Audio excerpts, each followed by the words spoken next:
everybody, April here, and I just wanted to hop on and share some nature photography tips with y'all. I personally taught photography at a college level for a few years. I have a degree in photography too, but to be honest with you, the more times I go out now, I rarely carry an actual big camera with me, so we're going to be talking about using one of these today. And there's honestly a few things that you can implement that I think will take your photos from just kind of average to actually pretty cool. So just a few key pointers. I've got maybe 3 things here I'm going to go over. And the first one is with lighting. This is something, especially in nature, that we have zero control over.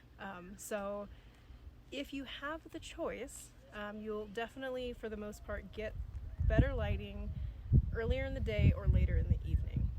There's a saying or a term that they use called golden hour, which is usually the hour before the sun sets.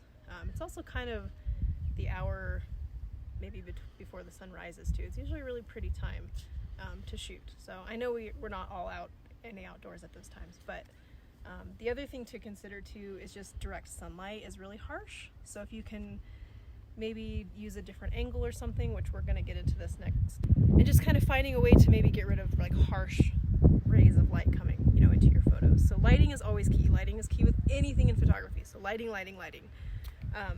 The next thing is kind of just general composition. So I mentioned angle. So let's say you're taking a picture of a really cool tree and the sun is just off to the side of it and it's just blaring through the branches and it's right back into your lens, right? Well, if you move around a little bit, so if you squat down or if you go to the left, go to the right, angles are super fun and they're different because then you're not shooting everything straight on all the time. That gets a little redundant. So lighting, and then we've got composition, think about angles, perspectives. And then the third thing is shooting vertical, which would be if I held my phone like this, versus horizontal like that. Generally we're talking about landscapes here, so horizontal typically will work a lot better. It'll give you a wider view. But I do know that especially for like Instagram stories and stuff, the vertical is more liked. So you kind of take your preference, but realizing that when you do shoot this way, we think of that as like a wider angle, more kind of landscape shots for that style, especially with nature and outdoor photography. So the other thing I wanted to share, if you're interested, these exist all over and you can find them on Amazon. There are a lot of really cool companies that make fun little lens attachments for any type of phone. I have an iPhone personally, but this is one option and it just snaps onto this case here. They have other ones that clip on to the little camera part here. So a ton of different options, and this one's really fun because they just pop out like that. So there's 3 different lenses technically. I just twist it, got another lens here. This allows me to get a little bit more creative and get a really wide angle. There's a macro, which is super close up. You can get some really neat details with that.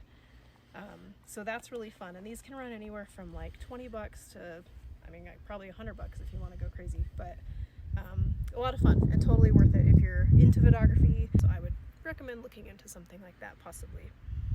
The other thing I guess I was going to mention just on our phones in general, there's a few options. Again, I have an iPhone, but you have on the iPhone a few different things. They do have actually some kind of fun filters up here if you're ever into that. I know Instagram is full of filters too, but some of these look really neat. I'll play with those every once in a while. There's a self-timer option, so that can be fun if you're like trying to do the selfie, but not the cheesy selfie. You can set yourself up on a rock, do maybe 10 seconds and run away and it'll get you in a great photo. We also have, let's see what else. The pano mode is great. I love using that, especially for landscapes. Just like I said, I don't even take a real camera with me most of the times unless it's like a big, awesome grand trip. If you have any photography questions or anything in general, drop them down below.